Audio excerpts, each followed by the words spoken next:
52:12 ఇలా ఉంది. యెహోవా మీ ముందర నడుచును, ఇశ్రాయేలు దేవుడు మీ సైన్యపు వెనుకటి భాగమును కావలి కాయును. ఇశ్రాయేలీల ప్రజలండి, వారి పితరుల కాలంలో ఫస్ట్ ఇశ్రాయేలీలు మరి ఇప్పుడున్నటువంటి వాళ్ళు కాదు. ఇప్పుడున్న వాళ్ళలో కొంతవరకు పొల్యూషన్ ఉంది. అంటే ఏంటి, దేవుని నమ్మేవాళ్ళు కొంతమంది అయితే నమ్మని వాళ్ళు కొంతమంది ఇలా ఉన్నారు. కానీ మరి ఆయన వాళ్ళకి కనపరుచుకునే కాలం ఒకటి వస్తూ ఉంది. మరి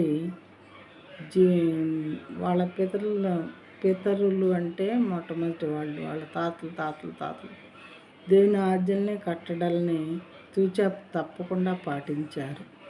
అందుకని ఆయన ప్రతి మార్గంలోనూ ఆయన వాళ్ళకి తోడై ఉండేవాళ్ళు అన్నమాట. దేవుడు ఒక ఫ్యామిలీ మెంబర్ లాగా ఉండి వాళ్ళని నడిపించేవారు దేవుడు. ఇలాంటి దేవుడు మనకు ఉన్నాడా?